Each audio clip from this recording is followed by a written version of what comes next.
예, 하나님 말씀 요한복음 3장 31절이 되겠습니다.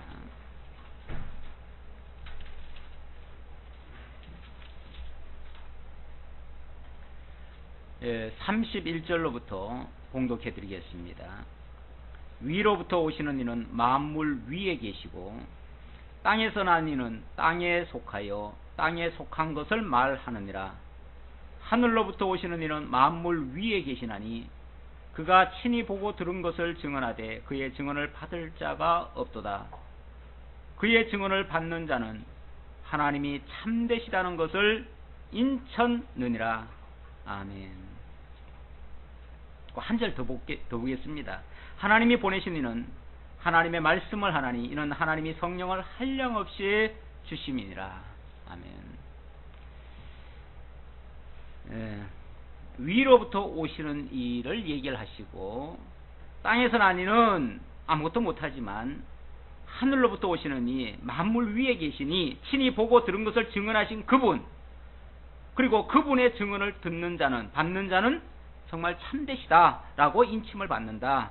그리고 그가 보내신 이가 누구냐면 바로 성령을 한량없이 주심이라. 다시 말하면 위로부터 오시니 그리스도가 구속사역을 완성하시고 하나님의 택한 백성들에게 하나님의 말씀으로 거듭나게 하시기 위해서 성령을 보내시고 그 성령으로 말미암아 새롭게 해가신다, 거듭나게 하신다, 이런 뜻의 말씀을 오늘 내용에서 계속 증거하고 있습니다. 우리가 계속해서 지금 이어지는 말씀을 듣고 있습니다. 그리스도께서 육신을 입고 이 땅에 오신 것은 바로 구속주가 되시기 위함이고요. 구속주로 오신 예수께서는 3장부터 구속주의 사역을 행하시기 시작합니다. 구속주의 사역이란 바로 영생을 주시고 믿음을 갖게 하십니다. 그래서 심판을 당하지 아니하고 하나님의 그 영원한 복에 참여하는 이러한 은혜를 허락해 주십니다. 이 일을 위해서 예수께서는 계속해서 영생 주시는 주님, 그리고 믿음을 주시는 주님, 이런 내용을 소개하는데, 지난번에는 니고데모와의 대화가 있었죠. 니고데모는 인간적으로 말하면 그 당시에 최고 권력자입니다. 공회원이었어요. 그리고 이스라엘의 선생이고 지도자였습니다. 그런 사람이 예수를 찾아왔습니다. 어쩌면 예수가 복음을 전하는 그런 자라고만 생각하면 그런 사람 옆에 있으면 어떻습니까? 복음을 읽지요. 그런 사람이 좀 봐줄 거 아니겠어요? 그러면 그런 사람 쫓아해서 예수님이 당신이 펼치고자 하는 그 선한 일을 하실 수도 있는데, 그에게 사람이 거듭나지 않으면 하나님 나라를 볼 수 없다, 이렇게 말씀하시니까 그 사람은 이해를 못했습니다. 어떻게 사람이 죽었다가 다시 태어날 수도 없는 거고 어머니 뱃속에 들어갔다 나올 수도 없는 것이고 어떻게 다시 거듭난단 말인가? 예수님이 설명을 했지요.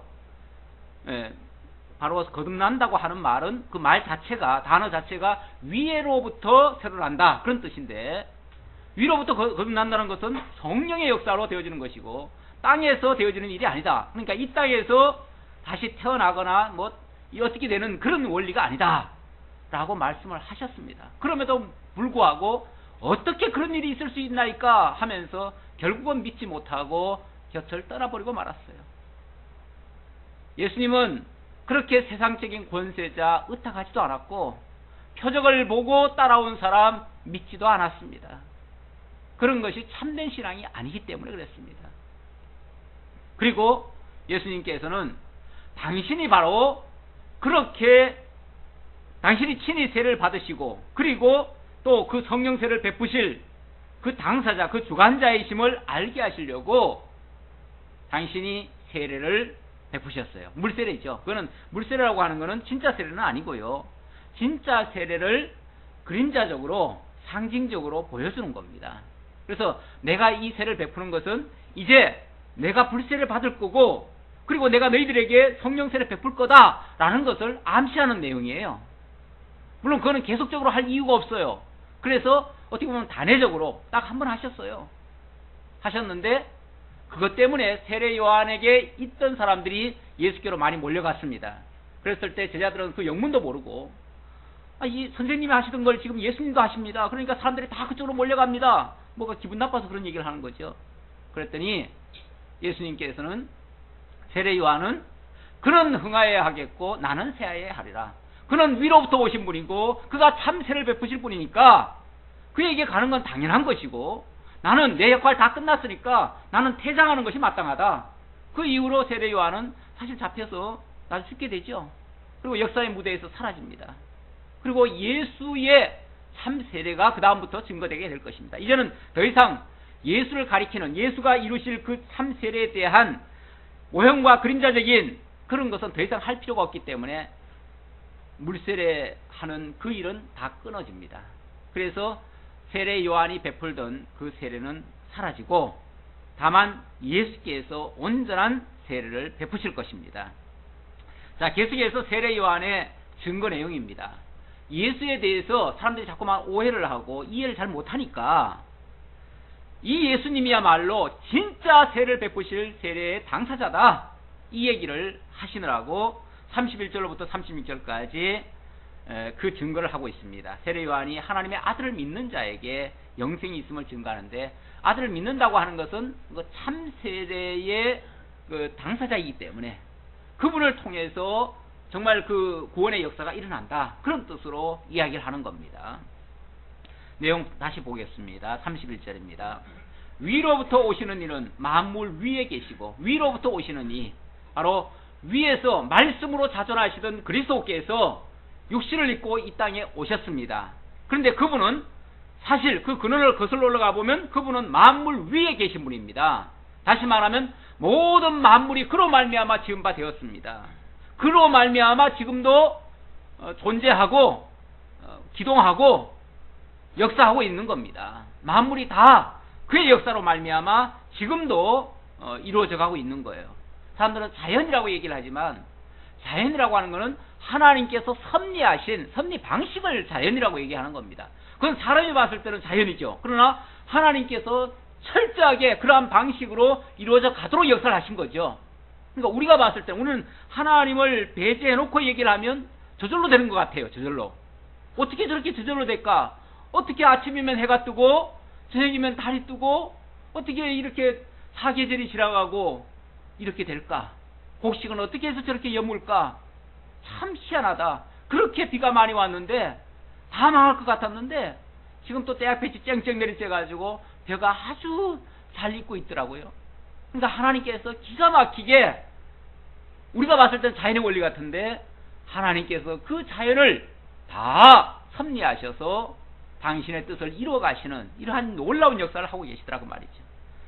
그 위로부터 오시는 이가 바로 만물 위에 계시면서 그 만물을 다 주관하고 다스리고 계셔요. 그런데 땅에서 나뉘는, 땅에 속하여 땅에 속한 것을 말하느라 땅에서 난 자는 한계가 있다는 거죠. 땅에서 난 자가 어떤 역사를 하는 게 아니에요. 세례 요한은 땅에서 난 자입니다.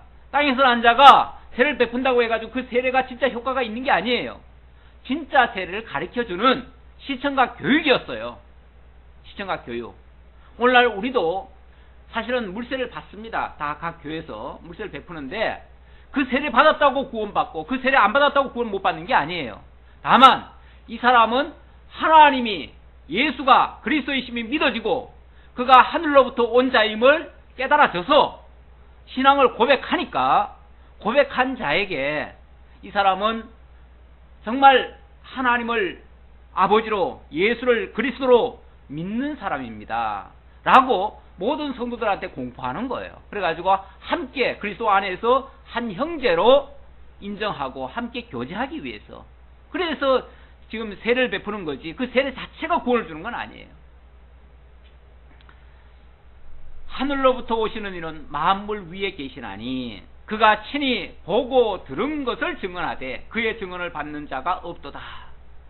하늘로부터 오신 분이니까, 원래 하늘이라는 것은, 여기 하늘이라는 건 저 하늘을 얘기하는 게 아니라 킹덤 오브 헤븐, 영원한 하나님의 나라죠. 그곳에서부터 오신 분, 그곳에서 오신 분이니까 그곳에서 모든 것이 계획되어지고 그곳에서 하나님의 모든 하고자 하시는 일들이 거기서 벌써 다 설계되어 있습니다. 그러니까 그걸 가지고 하나님이 이 땅에서 천지를 만들어 놓고 언약하시고 언약대로 이루어 가시는 역사를 하시는데, 그가 친히 보고 들은 것이죠. 하늘 원래 거기 계시던 분이니까, 이 세상에 이루어지는 모든 일들은 이미 거기서 다 보고 듣고 알고 계신 일들이에요. 그걸 지금 이 땅에 오셔서 증언을 하십니다. 그걸 확증을 시켜주는 거예요. 확증. 내가 이렇게 계획했고 이렇게 들었고 이렇게 하고자 했다. 그걸 지금 여기서 이렇게 확증을 해주는 거죠. 그런데 그 확증을 듣고도 증언을 받는 자가 없도다. 이해를 못하는 거죠.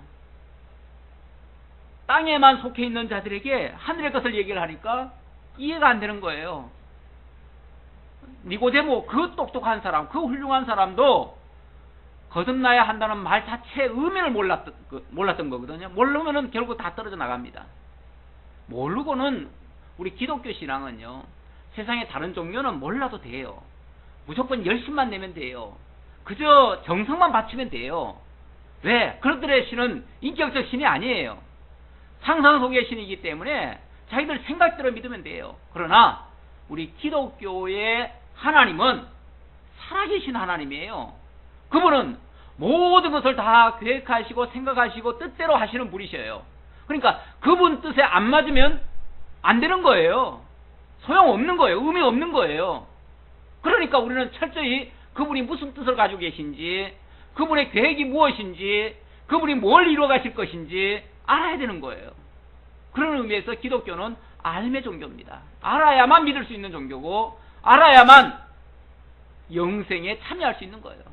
오죽하면 예수님께서 영생은 하나님의 아들을 아는 것과, 하나님을 아는 것과 그의 보내신 자 예수 그리스도를 아는 것이니이다. 하나님이 살아계시고 그가 보내신 이가 그리스도이심을 아는 거기에 진짜 영생이 있다는 겁니다. 왜? 모든 것이 거기서부터 오니까요. 그걸 모르고는 결국은 거기서 얻을 게 아무것도 없어요. 거기서부터 내 위로부터 주시는 것을 받을 자가 없어요. 왜? 모르니까. 모르는데 어떻게 받아요? 그의 증언을 받는 자는, 자, 그러므로 이렇게 그의 증언이 확실한 증언인데 그 증언을 많은 사람들이 받지 못하고 믿지 못하고 그 구원에, 그 영생에 참여를 못합니다. 그러나 그의 증언을 받는 자가 있다면 하나님이 참되시다는 것을 인쳤느니라. 그 사람은 누구냐? 그 사람은 하나님께로부터 인침받은 자다.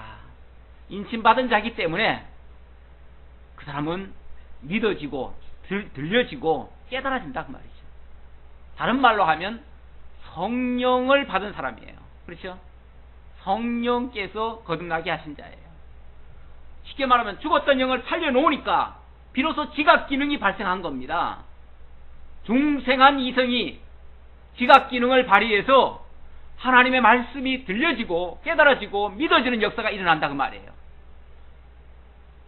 그게 바로 인침받은 자들이에요. 하나님이 보내신 이는 하나님의 말씀을 하나니 이는 하나님이 성령을 한량없이 주심이니라. 이것이 성령의 역사입니다. 그렇게 깨달아지고 들려지고 믿어지는 역사, 모든 것이 성령의 역사예요. 그래서 우리는 성령을 다른 말로 교사라고 그래요. 예, 성령이 교사입니다. 교재는 성경 말씀이고요. 성령이 성경 말씀을 우리들에게 들려지고 깨달아지고 믿어지게 하는 역사를 해요. 그런데 그 성경 자체는 하나님의 말씀이고 그리스도의 말씀이죠. 결국 그리스도와 하나님이 말씀하신 것을, 그리스도가 말씀하신 것을 성령이 우리들에게 들려지게 하고 믿어지게 하는 역사를 해요. 거기서 정말 거듭남의 역사, 사실 뭐 거듭남과 깨달아지는 역사는 어찌 보면 동시적일 수도 있고 그 뭐 순서를 우리 정확히 얘기하기는 좀 그렇지만은 우리 원리적으로 말하면 먼저 일으켜줘야, 살려줘야 들려지죠. 그렇죠? 우리도 눈을 떠야 보게 되고 귀가 열려야 듣게 되고 하는 것처럼 성령께서 먼저 우리에게 다가오셔서 우리 어두웠던 눈을 열어주시고 귀를 뚫어주시고 이렇게 해서 하나님의 말씀이 들려지도록 이렇게 하신 것이다. 이게 바로 성령을 한량없이 주셨기 때문에 나타난 역사다. 아버지께서 아들을 사랑하사 만물을 다 그의 손에 주셨으니, 만물을 다 그의 손에 주셨다는 말은 그리스도를 보내가지고 그리스도 권한 아래 모든 천하를 다 운행하도록, 다 섭리하도록 그렇게 하셨다. 그러니 당연히 구원의 역사도 그분에게 달린 거죠. 그분을 통해서 이루어지는 거죠. 원래 하나님께서 에베소 1장 3절 이하에 하나님께서 계획하실 때부터 그리스도 안에서라고 그랬습니다. 그리스도 안에서. 하나님께서 신령한 복을 약속하실 때 그리스도 안에서, 사랑 가운데 이렇게 하셨거든요. 다시 말하면 다 그리스도를 통해서 하신다 그 말이에요. 안에서란 말은 통해서예요. 그리스도를 통해서. 그래서 하나님께 나아갈 수 있는 유일한 길, 하나님께로 다가갈 수 있는 유일한 그 통로는 그리스도밖에 없습니다. 그리스도 안에서 계획하셨고, 그리스도를 통해서 구속하시고, 그리스도를 통해서 하나님을 만나게 하시고, 그래서 유일하게 내가 곧 길이요 진리요 생명이라 이렇게 말씀하시는 거죠. 그러니 그 아들을 바라보지 않는 자가 있다면, 그 아들을 믿지 않는 자가 있다면 그들의 영생이 있을 수 있겠어요? 없지요. 그래서 36절에 아들을 믿는 자에게는 영생이 있고 아들을 순종하지 아니하는 자는 영생을 보지 못하고 도리어 하나님의 진노가 그 위에 머물러 있느니라. 그래서 모든 것이 다 그리스도로 말미암으니까, 그리스도를 통해서니까, 그 그리스도를 믿지 않는다면, 믿는다면 당연히 영생이 있는 것이고, 믿지 않는다면 영생이 없다. 지난번에 그 얘기 하셨죠? 광야에서 하나님을 믿지 못하는, 그러니까 모세를 통해서 인도에 왔는데 모세를 믿지 않는 사람들이 막 원망하다가 하나님 불뱀을 내려줬습니다. 그랬더니 그 불뱀이 사람을 막 물어 죽여요. 죽이는데 그때 하나님께서 모세에게 놋뱀을 하나 만들어서 장대에 매달아라. 그리고 그것을 보는 자는 살리라. 그렇게 말씀하셨어요. 그랬더니 그 부랴부랴 놋뱀을 하나 만들었잖아요. 그러니까 모형이죠. 그거는 뭐 모형적인 거지만 그걸 매달아 가지고 높이 그러면서 누구든지 뱀에 물린 자들은 다 이걸 쳐다봐라. 이거 쳐다보지 않으면 다 죽는다. 하나님이 그렇게 말씀하셨다. 그러니까 그 말을 믿는 자는 쳐다봤죠. 그리고 바라본 즉 살아났어요. 그런데 어떤 자들은 놋뱀이 어떻게 우리를 살리느냐, 놋뱀이 뭔데 우리를 살리느냐, 그러면서 쳐다보지 않은 자들은 죽었어요. 진노를 받은 거죠. 그게 이제 하나의 모형과 그림자적 사건입니다. 이건 바로 이 놋뱀이라고 하는 건 결국은 그리스도께서 우리의 죄와 허물을 대신해서 십자가에 매달리실 걸 얘기한 거거든요. 그걸 매달아 놓으시고는 누구든지 그를 쳐다봐라, 그를 믿어라 그 말이죠. 그를 믿는 자는 살 것이고 믿지 않는 자는 하나님의 진노가 있을 것이다. 이렇게 이제 말씀하신 거죠. 그래서 예수 그리스도를 믿음으로써 구원에 이르는데, 지난번에도 말씀드렸듯이 나를 안 믿으니까 내가 너 죽인다 이런 차원이 아니고요. 보복 차원이 아니고, 하나님이 보복 차원이 아니고 하나님은 살 길을 주신 거예요. 살 길을 줬는데 그 말씀이 믿어지지 않는 자, 물론 뭐 더 거슬러 올라가 보면은 왜 안 믿었을까? 뭐 성령께서 성령세를 베풀지 않으시면은 믿을 수가 없는 거죠. 물론 거기까지 거슬러 올라가면 그렇지만 그건 복잡한 얘기고, 단순하게 얘기해서 결국 예수 그리스도를 세워놓으시고 예수 그리스도를 믿음으로써 그 구원에 참여할 수 있도록 이렇게 복을 주신 겁니다. 그러니까 안 믿는 자 보고 나 안 믿었다고 지옥 보내는 그런 하나님 너무하시다 이렇게 탓할 일이 아니라 그 말이죠. 하나님에게 책임을 돌리거나 하나님께 핑계할 수 없다. 멸망받는 자들이 하나님께 핑계할 수 없다 그 얘기예요. 자, 계속해서 4장으로 넘어갑니다. 자, 이렇게 영생의 원리를 가르쳐 주신 다음에 결국 그 영생에 들어가려면 뭘 해야 됩니까? 예수를 믿어야 돼요. 그렇죠? 믿어야 그 영생에 들어가죠. 그러니까 4장의 내용은 바로 믿게 하시는 내용입니다. 구주를 믿게 하시는 내용. 예수가 구속주 그리스도이심을 믿게 하시는 역사, 그런 내용을 4장부터 소개하고 있습니다. 4장 1절로부터 9절에서는 예수께서 사마리아 여자에게 다가가시면서 물을 달라 하시면서, 물 달라는 건 어떻게 보면 다가가는 접근 방법이에요. 그렇죠? 제가 갈로 형식으로 전도의 대상이다 이렇게 해놨는데, 정말 구원받을 자에게 예수님이 찾아가시는 모습이죠. 찾아가실 때 어떻게 찾아가시는가? 바로 이렇게 찾아가셔요. 4장 1절입니다. 예수께서 제자를 삼고 세를 베푸시는 것이 요한보다 많다 하는 말을 바리새인들이 들은 줄을 주께서 아신지라. 그러나 예수께서 친히 세를 베푸신 것이 아니고 제자들이 베푼 것이라. 오해 소지가 있으니까 갈로로 그렇게 설명을 해놨습니다. 예수께서 세를 베풀었다. 예수님이 속된 표현으로 말하면 세례 요한의 일거리 뺏어간 거죠. 그렇죠? 그것 때문에 사람들이 또 세례 요한에게 세례받던 사람들이 예수께로 많이 몰려갔고요. 그것 때문에 제자들은 또 화가 나가지고 세례 요한한테 가서 그거 다 일러 바치고요. 그러죠? 이런 약간의 불상사 같은 모습, 약간의 그런 에피소드 같은 이야기가 있었는데, 예수님께서 세례 베푸신 이유는 물론 뭐 그것도 자기가 직접 베푸신 건 아니지만, 그러나 어쨌든 예수님과 제자들과 함께 있으면서 제자들이 이렇게 베풀도록 했거든요. 그랬으니까 결국 예수님이 베푼 거예요. 그렇죠? 만약 그게 잘못됐으면 예수님이 다 책임져야 될 일이죠. 그런데 왜 베풀었냐 이거예요. 왜? 이유는 아까 말씀드렸듯이 예수가 뭐 하기 위해서? 예수가 구속의 역사를 이루기 위해서 당신이 신이 세례 받으실 것을 가리킨 거예요. 뿐만 아니라 또 거듭나야 영생이 이루어지니까 거듭나게 하기 위해서는 당신이 그 세례를 베풀 자라는 걸 알게 하는 거예요. 자기가 받으실 세례와 또 모든 하나님의 택한 백성들이 받을 세례를 가르쳐 주기 위해서, 그게 진짜 참 세례입니다. 참 세례를 가르쳐 주기 위해서 그림자적인 상징적인 세례를 베푼 거예요. 그러면 예수님이 받으실 세례는 뭡니까? 예수님 받으실 세례, 이거 사람들이 이해를 못 하더라고요.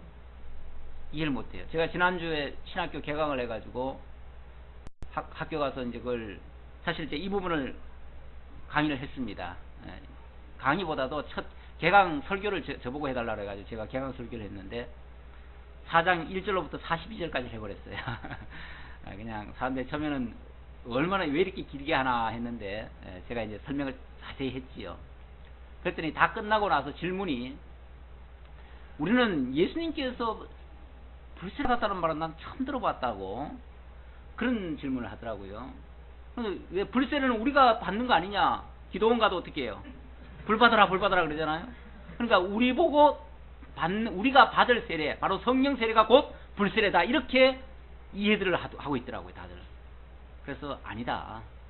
불세례는 바로 예수님이 받으시는 세례가 불세례다. 왜 그러냐 하면 구약 그 성막 제사에 보면 놋제단 위에다가 짐승 제물을 올려놓고 다 묶어놓죠. 네 발을 다 묶어놓습니다. 묶어놓고 밑에서 불을 떼죠. 그래서 다 불살라집니다. 온전히 번제가 되어집니다. 그게 뭘 가리키냐면 예수 제물을 가리키는 거예요. 예수가 내 다리가 다 묶이잖아요. 그 예수님 십자가를 얘기하는 거예요. 십자가에 그렇게 완전히 불살라지는 것처럼. 그것도 또 옆구리를 찔러요. 그래서 물과 피를 다 쏟죠. 그게 예수님이 십자가에 올라가가지고 결국 옆구리를 찔려가지고 다 물과 피를 다 쏟잖아요. 이렇게 될 것을 그대로 모형과 그림자적으로 가르쳐 준 거예요. 구약에 이미 성전 제사 때 다 드려진 거예요. 그러니까 그 세례가 이제 결국 불로 번제단 드려질 거, 불번제죠, 번제. 이 세례라고 하는 말은 그 자체는 고난을 가리키기도 하고요. 또 그 내용적으로 말하면 죽었다가 살아나는 걸 얘기해요. 죽었다 살아나는 걸 얘기하는데 예수님이 십자가에 못 박혀 죽었다가 3일 만에 살아나잖아요. 그걸 가리킨 거예요. 그리고 성령 세례라고, 그러니까 이제 그걸 모형적으로 가르쳐 주더라고 뭘 하죠? 물을 물속에 집어넣었다가 빼잖아요. 그러니까 원래 제대로 세례의 의미를 가르쳐 주려면 물에 집어넣었다가 꺼내야 돼요. 예수님 다 물세례 그렇게 했잖아요. 세례 요한이. 그래서 침례교서는 침례가 진짜 세례다 그러는데, 그분들의 착각은 또 뭐가 착각이냐면 지금도 그렇게 해야만 뭐가 된다고 생각해요? 구원을 받는다고 생각을 하니까 문제가 되는 거예요. 그건 어디까지나 뭔데요? 하나의 상징적인 건데 그 세례가 진짜 구원을 주는 게 아니고 그거는 예수님께서 받으실 세례와 성령 세례, 성령 세례도 결국은 죄와 허물로 죽었다가 그 다음에 뭐 하는 겁니까? 그리스도의 의로, 하나님의 의로 거듭나잖아요. 그러니까 옛사람은 죽고 새사람으로 거듭나는 거, 그게 성령 세례예요. 그럼 그걸 가르쳐 주려니까 사람이 물속에 들어가면서 너는 죽었다, 너 옛사람은 죽었다 라고 말해 주는 거예요. 가르쳐 주는 거예요.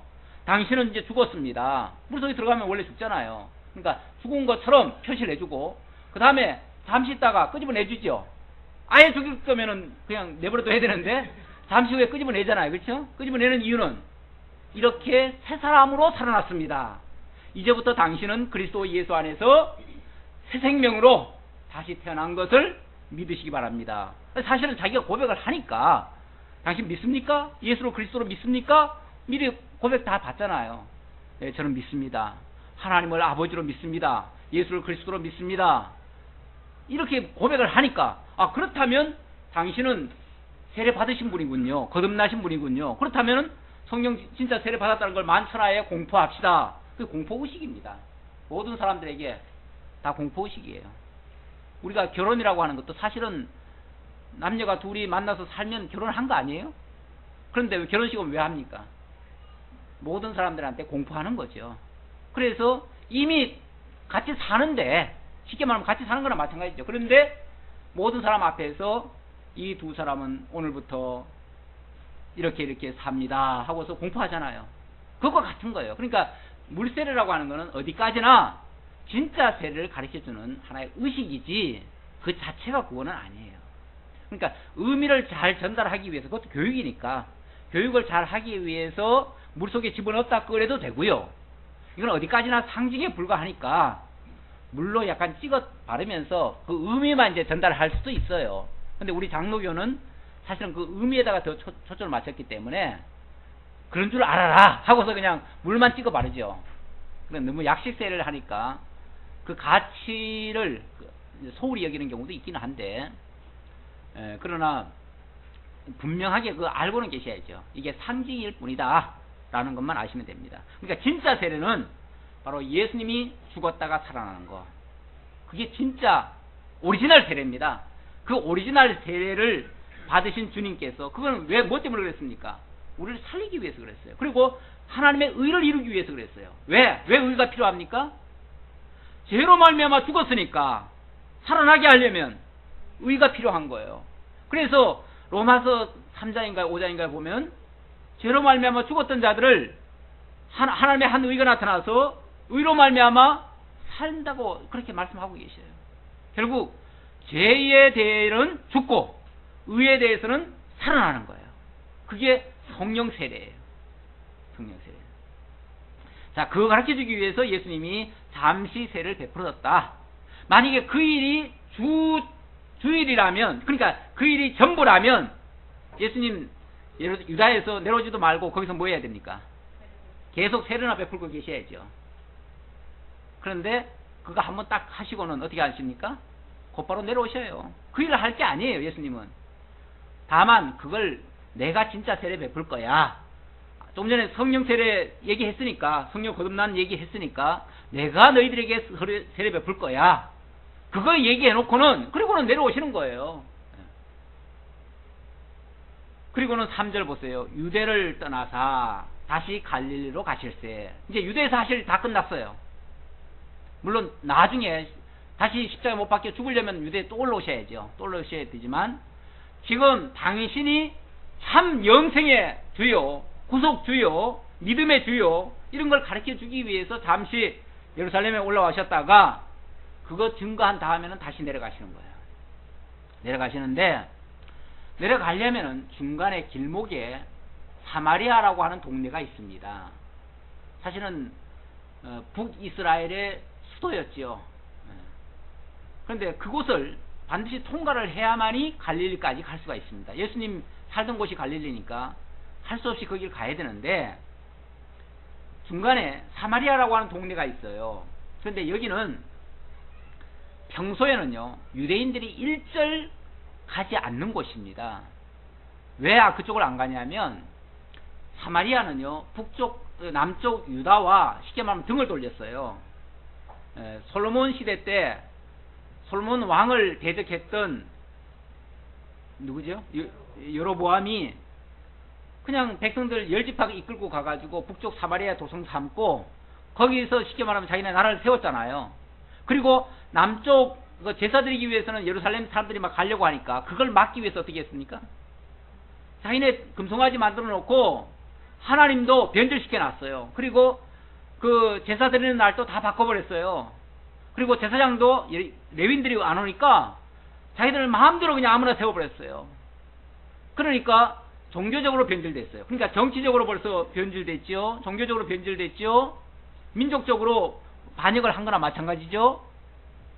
거기다가 나중에 북이스라엘은 그 아수르에 의해서 패망을 당했습니다. 패망당한 다음에 아수르 사람들, 아수르 정책은요 남자들을 다 내려보내가지고 자기네 민족화를 시켜버립니다. 여자들은 내버려두고, 그러니까 남자들 다 뽑아가고 그래가지고 일을 시키고 노예시키고 자기네 남자들이 내려와가지고 이스라엘 사람들과 그냥 다 혼혈족을 만들어버려요. 그러면 다 자기 민족 될 거 아니에요. 그렇죠? 이 정책적으로 그렇게 했어요. 그러다 보니까 민족적으로 벌써 변질이 돼버린 겁니다. 순수한 유대인이 아니에요. 순수한 유대인이. 그랬죠. 나중에 바사에 의해서 회복이 됐잖아요. 이제 백성들이 다 돌아왔습니다. 돌아왔는데 북쪽 사마리아를 지배하는 총독이 따로 있었습니다. 그리고 남쪽 유다를 지배하는 총독이 따로 있었죠. 그런데 이 남쪽에서 스룹바벨이 성전 지으려고 하니까 사마리아 총독이 계속 방해를 놨습니다. 그리고 나중에 느헤미야가 성곽 재건하려고 하니까 그것도 방해를 하죠. 가까운 이웃이 뭐보다 가까운 친척이 아니 어떻게 된 거예요? 그러니까 원래는 말이 이상하네요. 자관 형제만도 못해요. 아니죠. 남만도 못해요. 남만도. 말이 좀 이상하네요. 남만도 못해요. 원래는 같은 민족이었는데 한번 등을 지고 나니까요 철천지 원수가 돼버렸어요. 그래서 서로 상종도 안 하고요. 남쪽 유다에서는 사마리아를 완전히 개같이 취급해버립니다. 변절자고 매국노나 마찬가지고 민족을 다 말살해놨고 어쨌든 자관 그래가지고 배도자에다가 개같이 여깁니다. 그런 자들과 상종이나 하겠어요? 사마리아도 마찬가지입니다. 사마리아도 왜 그쪽에는 또 뭐 섭섭하지 않겠어요? 똑같지요.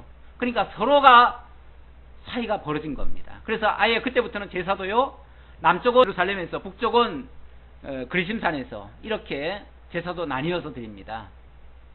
이렇게 원수가 돼가지고 서로 왕래를 안 했습니다. 만약에 그쪽으로 굳이 갈릴리를 가려면은 일부러 해변길로 이렇게 돌아갔었어요. 그러니 얼마나 멀고 힘듭니까? 그런데 예수님은 그런 거 개의해요, 안 해요? 개의치 않으셔요. 그리고 바로 사마리아로 직행을 하셨습니다. 그리고 사마리아에 있는 수가라 하는 동네에 이르시니 야곱이 그 아들에게 아들 요셉에게 준 땅이 가깝고 거기 또 야곱의 우물이 있더라.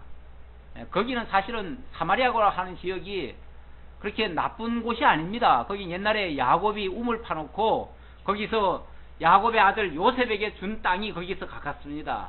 요셉이 그 지역에서 원래 북쪽 이스라엘은 사실은 요셉 지파에 의해서 뭐 세워졌다고 해도 과언이 아니에요. 그만큼 그 사람들 뭐 사실 이스라엘이 얼마나 훌륭한 사람들입니까? 그러니까 그로는 올라가 보면 굉장히 귀한 사람들인데 지금 원수가 돼 있는 거예요. 거기 또 야곱의 우물이 있더라. 예수께서 길 가시다가 피곤하여 우물 곁에 그대로 앉으시니 때가 6시쯤 되었더라. 6시는 우리 시간으로 이해하려면 6시간을 더하면 됩니다. 6시간 더하면 우리 시간으로는 낮 12시죠. 낮 12시는요. 사막 지역의 낮 12시는요. 사람이 활동할 수 있는 시간이 아닙니다. 그 시간은 지금도 그래요. 그쪽 사람들은 낮잠 잡니다. 그 시간은. 왜냐하면 너무 뜨겁고 바깥에 돌아다닐 수가 없어요. 그늘도 별로 없잖아요. 그늘만 있으면 시원한데 그늘이 별로 없어요. 그러니까 아예 사람들이 집안에서 나오질 않아요. 그리고 그냥 낮잠이나 자는 거죠. 그러는 시간에 누가 오겠어요? 아무도 안 오겠죠. 그런데 거기에 한 여자가 찾아옵니다. 7절 사마리아 여자 한 사람이 물을 기르러 왔음에 예수께서 물을 좀 달라 하시니 이는 제자들이 먹을 것을 사러 동네에 들어갔음이라. 그러니까 제자들 보고는 너희들 먹을 거라도 좀 가져와야 되지 않냐, 이제 식사 시간 됐으니까 준비해와라 하고 보내놓고는 당신은 그냥 거기 앉아가지고 마냥 기다리는 거예요. 근데 아무도 안 올 줄 알았으면 기다리겠어요? 다 알고 계시죠. 다 아시는 주님이 거기서 결국은 사마리아 여자를 찾으신 겁니다. 거기서 분명히 이 여자가 이 시간에, 그 시간은 원래 움직이는 시간이 아닌데 그 시간에 이 사마리아 여자가 올 것이라는 걸 예수님이 다 아시고 기다리고 계시는 거죠. 그런데 마침 거기에 한 여자가 왔습니다. 그러니까 예수님이 원래는 상종도 할 수 없지요. 사마리아 사람을 상종할 수도 없는 데다가 여자는 더더욱 상종할 수 있어요, 없어요? 옛날에는 유대에도 철저하게 얘들하고는 대화 안 합니다. 얘들한테 그렇게 함부로 말을 걸 수 없는 건데 예수님이 가셔가지고 물을 좀 달라고 합니다. 자, 그랬더니 9절 사마리아 여자가 이르되 당신은 유대인으로서 어찌하여 사마리아 여자인 나에게 물을 달라 하나이까? 이해할 수 없다는 거죠. 어떻게 유대인 남자가 사마리아 여자인 나에게 물을 달라 할 수 있습니까? 민족적으로도 이거는 서로가 이해할 수 없는 부분이고 용납할 수 없는 부분이고, 더군다나 남자가 여자에게 물을 달라 하는 것이 그 당시 시대적 풍속으로도 마땅치 않다는 거죠. 하니 이는 유대인이 사마리아인과 상종하지 아니함이러라. 상종하지 않았던 그 시대에 이런 일을 했다는 그 자체가 이해가 안 됐고, 그러니까 그 여자도 사실은 아마 눈을 쏘아보면서 얘기했을 거예요. 지금 뭐 좋아서 이 말 하겠어요? 어디서 유대인 남자가 감히 나한테 찝쩍거리냐는 식으로 아주 눈총을 쏴줘가면서 얘기를 했겠죠. 그런데 그렇게 어떻게 보면 좀 뭐 강박할 수도 있고 그런 여자에게 예수님이 다가가셔서 한 발 더 다가서십니다.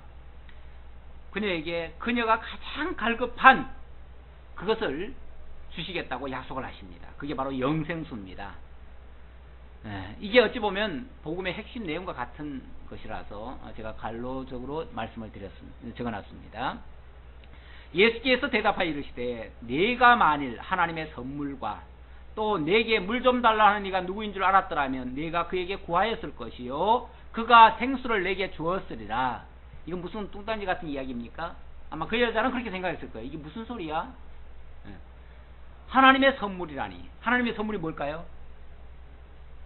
하나님의 선물, 하나님이 주시기로 약속된 거죠. 하나님이 뭘 주시기로 했죠? 메시아죠. 하나님 메시아 주시겠다고 그랬잖아요. 그러니까 하나님의 택한 백성들이라면 누구든지 뭘 고대합니까?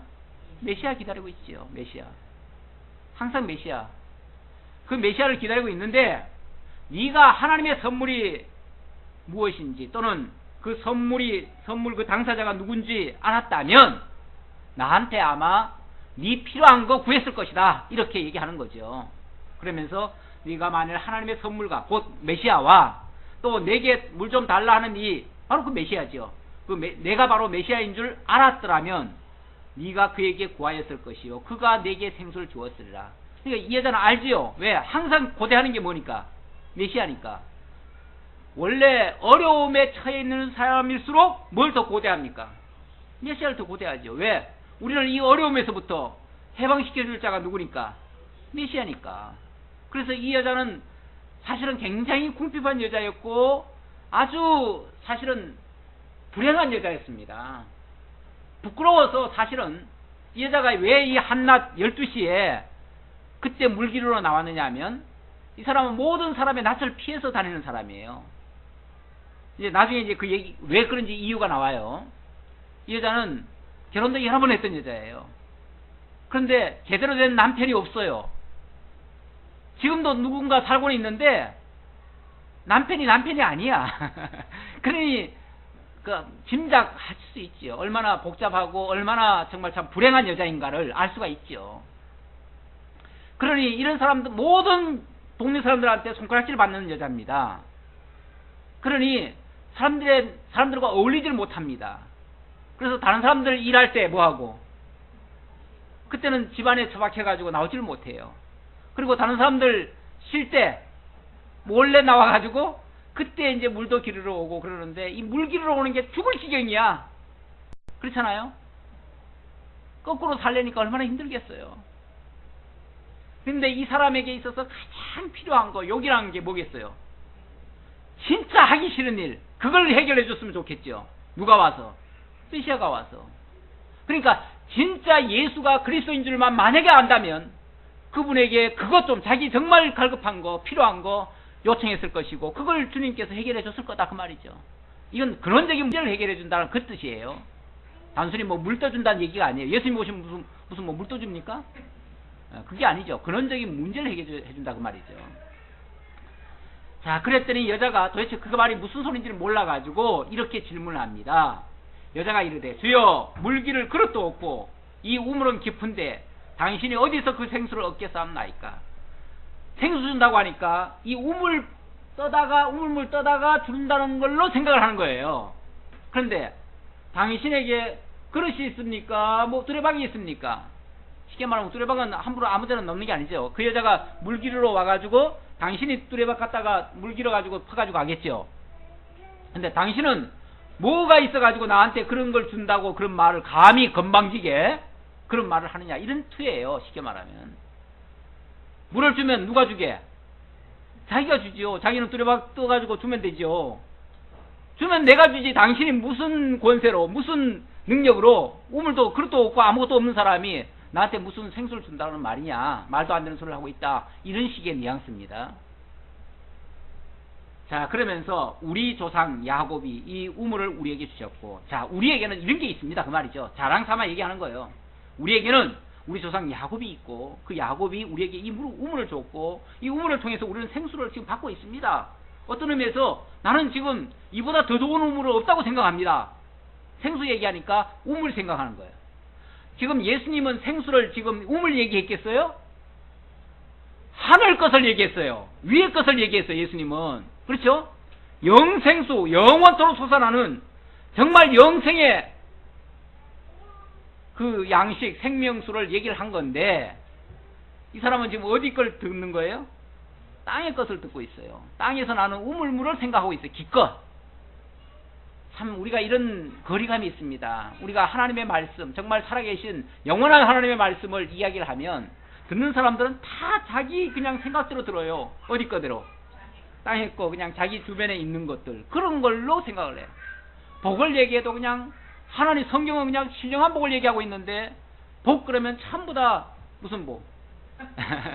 현세적인 복. 자꾸 이런 것만 생각한단 말이에요. 그러니까 예수님은 지금 사실은 언제든지 위의 것을 얘기합니다. 하늘의 말씀을 얘기를 해요. 근데 사람들은 전부 다 밑에 걸로, 아래 걸로 지금 알아듣고 있어요. 그러니까 엇박자가 나는 거죠, 엇박자. 2호선이에요, 2호선. 서로 엉뚱한 길을 간다는 얘기예요. 자, 그러면서 또 여기서 자기와 자기 아들들과 짐승이 다 마셨는데 당신이 야곱보다 더 크니까, 야곱은 우리에게 이렇게 엄청난 우물을 줘가지고 지금까지 먹고 사는데 당신은 이거보다 더 나은 걸 줄 수 있단 말입니까? 그 말이죠. 왜? 생수를 준다고 하니까. 아, 이거 있는데 이것보다 더 나은 거라면 모르지만, 그렇지 않다면은 명함도 믿지 마시오, 이런 뜻이죠. 그랬더니 예수께서 대답하여 이르시되, 이 물을 마시는 자마다 다시 목마르느니와 내가 주는 물을 마시는 자는 영원히 목마르지 아니하리니 내가 주는 물은 그 속에서 영생하도록 솟아나는 샘물이 되리라. 예, 질적으로 차이가 난다, 그 말이에요. 이 물은 오늘 떠다가 마시면 내일이면 또 목마르죠. 그래서 내일 또 들어와야 되죠. 그래서 그 여자가 맨날 들어온 거 아니에요? 맨날 괴롭게 정말 하기 싫은 일 맨날 했어요. 안 하고는 하루도 안 하면 못 사니까. 그랬지만 내가 주는 물은 계속 그 속에서 솟아나는 샘물이다. 그러니까 그 무엇을 받게 되면 그 받은 그 속에서부터 계속 솟아나요. 그러니까 다시 그 물을 기를 필요 있어요, 없어요? 다시 마실 필요가 없을 정도로 계속 공급되는 그런 생수가 된다. 그러면 그 생수만 받으면은 앞으로 물들어 안 오겠네요? 그렇게 생각하면 위의 말을 아래 걸로도 이해를 하는 거죠. 그 말이 아니라는 거죠. 근원적인 문제가 해결된다는 얘기지 이 물 필요가 없다는 얘기는 아니에요. 오히려 어떤 면에서 이 세상에서 이런 물은 사실은 영원한 그리스도 안에서의 영원한 생수를 영원히 살게 하시는 생명의 근원을 알게 하는 하나의 이것도 뭔가 그림자적인 일들이에요. 그런 것들이에요. 그런 걸 지금 계시적으로 보여주고 있는데 이 사람은 그렇게 지금 오해를 또 하는 거죠. 그리고는 뭐라고 말을 합니까? 주여 그런 물이 있다면 내게 주사 목마르지도 않고 또 여기 물 기르러 오지 않게 하옵소서. 기껏 생각은 어디로까지 해요? 물 안 기르러 왔으면 참 좋겠습니다. 이렇게 여전히 엇박자로 이해를 하는 겁니다. 그러나 이게 바로 뭐죠? 복음 접촉의 어떻게 보면 단초가 되는 거죠. 이것 때문에 이런 대화 때문에 말씀을 주고받을 수가 있고 그 속에서 복음을 받을 수 있는 어떤 하나의 그러니까 전도의 어떻게 보면 방법 아니면 접근 어떤 형식 그런 것이 되겠죠. 그런 차원에서 이걸 이해하면 돼요. 지금은 그 여자를 만나는 순간입니다. 그리고 그 여자와 대화를 지금 하는 순간이에요. 그러니까 이 처음에 복음을 전하려고 해도 처음에는 분명히 엇박자가 납니다. 말이 안 돼요. 그러나 대화를 통해서 하나씩 뭔가 알아가는 거죠. 알아가면서 어느 순간 깨닫게 되어지면 그때는 완전히 복음 안으로 들어오게 되겠죠. 그런 모습입니다. 그런데 그 계기가 있습니다. 그 계기가 뭐냐면 처음에는 계속 엇박자가 났지만 16절에 보니까 이르시되 가서 내 남편을 불러오라. 아주 전곡을 찌르는 아픈 곳을 후벼 파는 이야기 같은 곳이죠. 지금 이 여자에게 있어서 가장 약점이라 할 수 있다면 그게 바로 뭡니까? 이 다선 남편입니다. 가서 네 남편 불러오라는 거예요. 남편 문제가 이 여자에게 있어서는 가장 큰 지금 숙제거리였습니다. 남편을 불러오래요. 여자가 대답하여 이르되 나는 남편이 없나이다. 발뺌을 했습니다. 그랬더니 예수께서 이르시되 내가 남편이 없다 하는 말이 옳도다. 너에게 남편 5이 있었고 지금 있는 자도 내 남편이 아니니 내 말이 참되다. 네가 거짓말하는 건 아니다. 맞다. 사실은 너 지금 거짓말하고 있구나 이렇게 얘기하면 어디죠? 이건 방법론이지만 그렇게 얘기하면 대화가 되겠어요 안 되겠어요? 그러면 아마 뭐 더 이상 얘기 꺼내고 말고 할 것 없이 당신과는 얘기 안 하겠어 하고서 아마 끝장날 거예요. 그러면 복음 전도 안 되죠. 그런데 그게 아니라 일단은 인정을 하죠. 그래 네 말 맞다. 네 말 맞는데 내 말은 이렇다라고 얘기를 하는 거죠. 그러니까 그게 완전히 틀린 말은 아니에요. 지금 없다는 말도 그렇죠? 왜? 전에는 있었지만 지금 없으니까.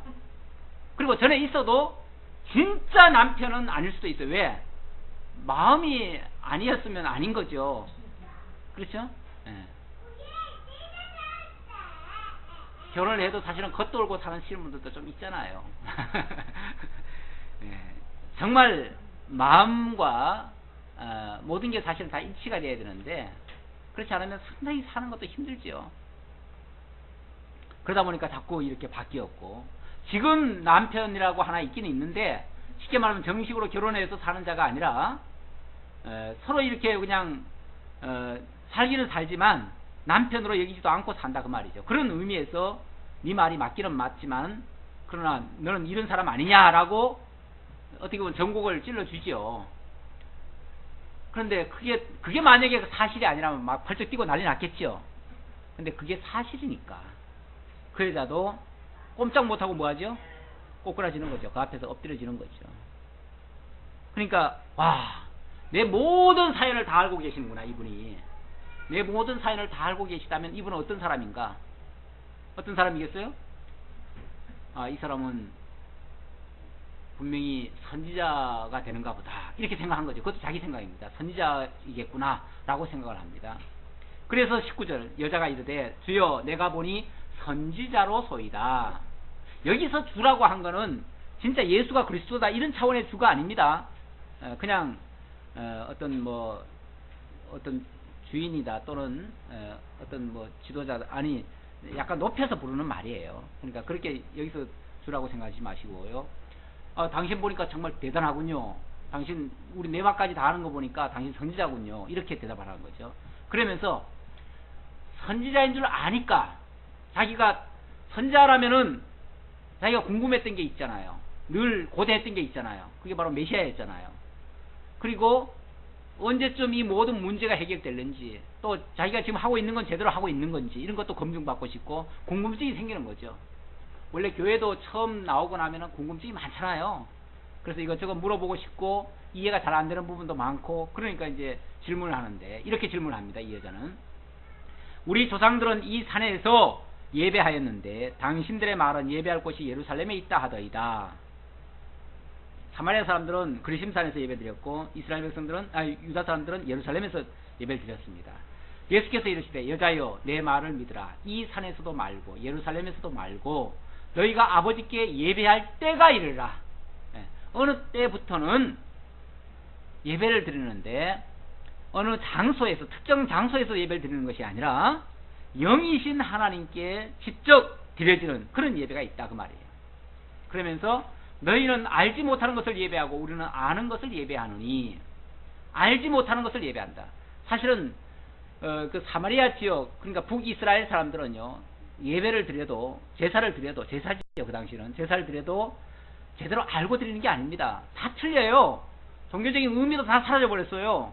그렇죠? 절기도 바뀌었고요. 다 바뀌었어요. 그러니까 사실은 모르고 드리는 거예요.